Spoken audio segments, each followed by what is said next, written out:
शुक्लाम्बरधरं विष्णुं शशिवर्णं चतुर्भुजं प्रसन्नवदनं ध्यायेत् सर्वविघ्नोपशान्तये अगजाननपद्मार्कं गजाननमहर्निशम् अनेकदन्तभक्तानाम् एकदन्तमुपास्महे। गणेश कवचम्। येषोऽति चपलो दैत्यान् बाल्येऽपि नाशयत्यहो, अग्रे किं कर्म कर्तेति न जाने मुनिसत्तमा। दैत्यानानाविधा दुष्टाः साधु देवद्रुमः कलाः, अतोऽस्य कण्ठे किञ्चित्यं रक्षां सम्बद्धुमर्हसि। ध्यायेत् सिंहगतं विनायकममुं दिग्बाहुमाद्ये युगे, त्रेतायां तु मयूरवाहनमुमुं षड्बाहुकं सिद्धिदम्। ईद्वापरे तु गजाननं युगभुजं रक्ताङ्गरागं विभुं तुर्ये, तुद्विभुजं सिताङ्गरुचिरं सर्वार्थदं सर्वदा। विनायकस्सिकां पातु परमात्मा परात्परः, अतिसुन्दरकायस्तु मस्तकं सुमहोत्कटः। ललाटं कश्यपः पातु भ्रूयुगं तु महोदरः, नयने बालचन्द्रस्तु गजास्यस्त्योष्टपल्लवौ। जिह्वां पातु गजक्रीडश्चुबुकं गिरिजासुतः, वाचं विनायकः पातु दन्तान् रक्षतु दुर्मुखः। श्रवणो पाशपाणिस्तु नासिकां चिन्ततार्थदः, गणेशस्तु मुखं पातु कण्ठं पातु गणाधिपः।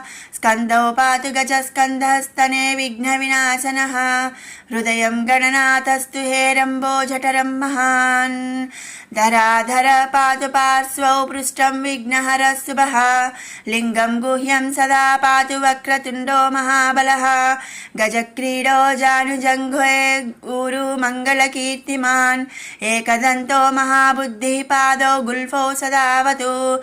क्षिप्रप्रसादनो बाहुपाणि आशा प्रपूरकः, अङ्गुलीश्च जघान् पातु पद्महस्तोरिनासनः। सर्वाङ्गानि मयूरेशो विश्वव्यापी सदावतु, अनुक्तमपि यत्स्थानं धूमकेतुः सदावतु। आमोदस्त्वग्रतः पातु प्रमोदः पृष्ठतोऽवतु, प्राच्यां रक्षतु बुद्धिः स आग्नेयां सिद्धिदायकः। दक्षिणस्यामुमा पुत्रो नैऋत्यां तु गणेश्वरः, प्रतीच्यां विघ्नहर्ता व्याध्वायव्यां गजकर्णः कः।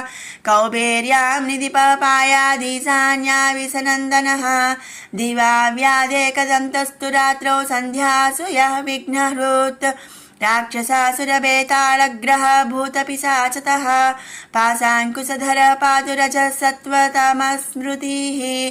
ज्ञानं धर्मं च लक्ष्मी च लज्जां कीर्तिं तथा कुलम्, इव पूर्धनं च ध्यानं च गृहं धारासुतान् सखीन्।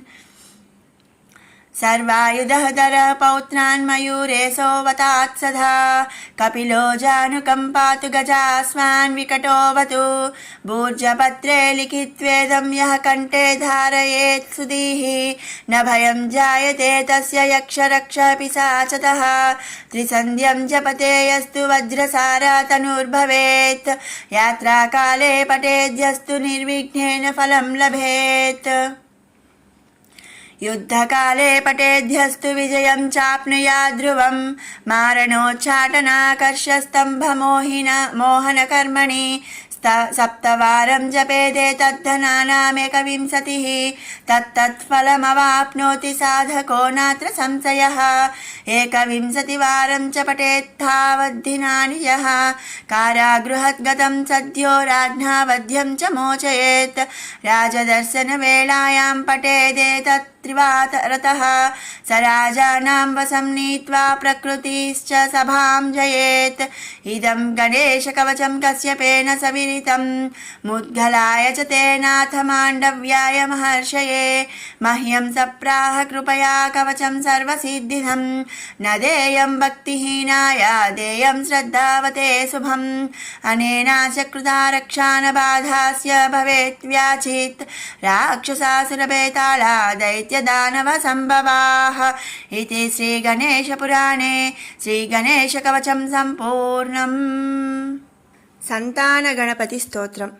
नमोऽस्तु गणनाथाय सिद्धिबुद्धियुताय च सर्वप्रदाय देवाय पुत्रवृद्धिप्रदाय च गुरुधराय गुरवे गोप्त्रे गुह्यासिताय ते गोप्याय गोपिताशेषभुवनाय चिदात्मने विश्वमूलाय भव्याय विश्वसृष्टिकराय ते नमो नमस्ते सत्याय सत्यपूर्णाय सुण्डिने एकदन्ताय शुद्धाय सुमुखाय नमो नमः प्रपन्नजनपालाय प्रणतात्तिविनाशिने शरणं भव देवेश सन्ततिं सुदृढा कुरु भविष्यन्ति च ये पुत्रा मत्कुले गणनायका ते सर्वे तव पूजार्थं निरतास्युर्वरो मतः पुत्रप्रदमिदं स्तोत्रं सर्वसिद्धिप्रदायकम् इति सन्तान गणपति स्तोत्रं सम्पूर्णम्।